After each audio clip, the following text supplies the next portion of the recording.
Welcome to the Old Guy Bourbon channel. Why do we call it that? Well, because I'm an old guy and that's bourbon. And before we get into it, please like, subscribe, share, leave a comment, ring the notification bell. You know the drill. Help an old guy out. Now, today we'll be reviewing Benchmark Top Floor Kentucky Straight Bourbon. Now, our previous review was the Benchmark Old No. 8, which was 3 years old. 36 months, carried an age statement. This one doesn't carry an age statement, but we know it's got to be at least 4 years old because it's Kentucky Straight Bourbon. And the rules of bourbon, in order to be a Kentucky Straight Bourbon, it has to be at least 2 years old. But if it's less than 4, it has to carry an age statement. And that's why the Old No. 8, it says 36 months because it was aged less than 4 years. So we know this one's at least 4 years old, the juice in it, and that's probably all it is. Now, on the website, it says it's aged on the top floor because, as the heat rises up there to the top floor, the bourbon ages faster. Well, the bourbon can't age faster because, and I get what they're saying and what they mean, but age is a factor of time, right? You can be 2 years old, 3 years old, 10 years old, 12 years old, whatever. You can't change that age, by heat. So it doesn't age any faster. If it's 4 years old, it's still 4 years old. It can only age as time progresses. But it can taste like it's been aged longer. So they should clarify that and say, the heat rising makes the bourbon taste like it's been aged longer. Instead of it makes it aged longer, because it doesn't. It's not time. Heat does not affect time. So, but anyway, let's get into this review.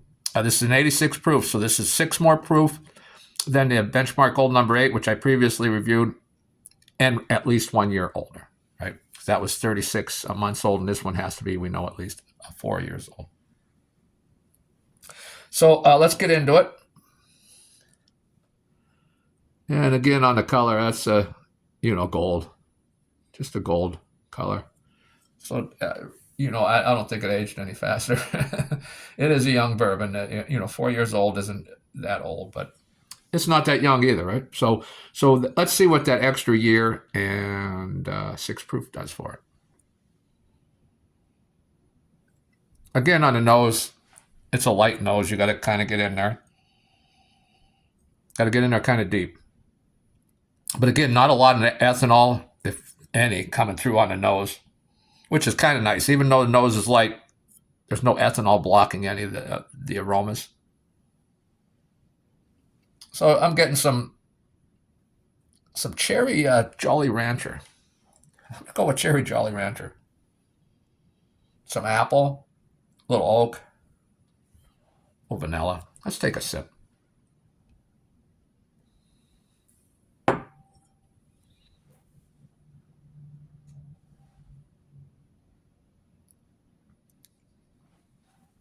Now again, that first sip of the day, you're going to get a little heat, a little ethanol burn from that first sip because your tongue and mouth isn't acclimated to the alcohol.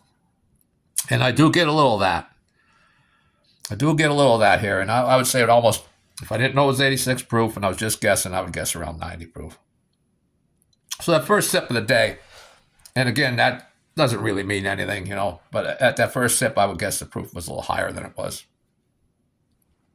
On a palate, I'm getting some nice caramel. Again, I'm getting some cherry, some brown sugar, and some corn sweetness. So now let's take a second nosing of this Benchmark Top Floor. So again, the top floor is the top floor of the Rick House, up there, however high they go, I don't know. So again, that's a cherry Jolly Rancher, some apple, some oak, some vanilla. I'm getting in real, real deep. Get a little caramel. And there's a little cinnamon in there. And I mean a little bit. Let's take another sip, a second sip.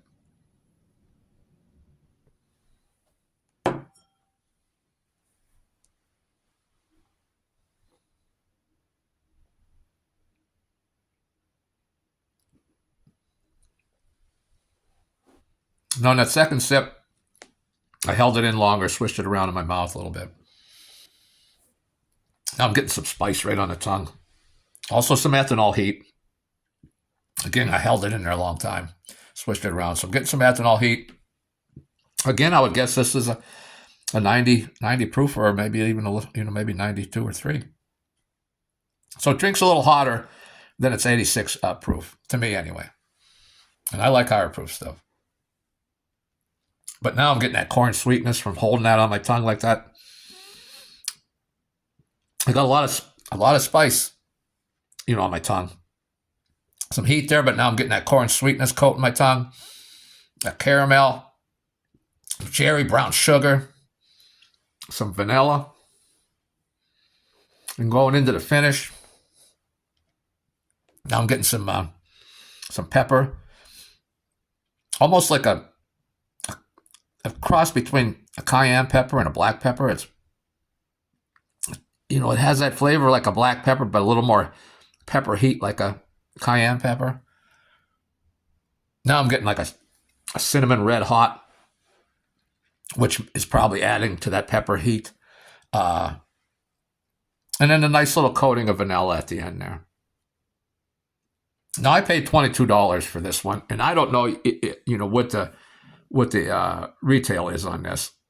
But, in Pennsylvania, we have a hard time getting stuff. I couldn't even get this in Pennsylvania. I had to go out of state to get this. So your price might be a lot lower than the $22 I had to pay. And prices vary by states, and so I can only compare this to other things I pay $22 for. Now, I'm going to say this: the color it resembles like Evan Williams, a Black Label, which is also 86 proof, and it's, I think, in Pennsylvania you can get it for like $16. So you can get it $6 cheaper than this. Now, I do think this Benchmark Top Floor is better than the Evan Williams Black Label, in my opinion. But is it $6 better? No, I don't think it's $6 better. It is better. But the $6, that's a fair amount of money. Now, I don't mean $6 is a lot of money, but from a $16 bourbon to $22 bourbon, now that $6 is a considerable amount of money, comparatively, but percentage-wise. So I would say, I like hunting this stuff down because I've never had it, and I'm glad I bought it. And I got no complaints about paying the $22 for it. No complaints at all. I like the bourbon. It's drinkable. I would buy it again. I actually would buy it again because even though it's probably not worth the $6 more than the Evan Williams Black Label, it has more nuance to it, a better mouthfeel, some more character to it. So I would buy this one again.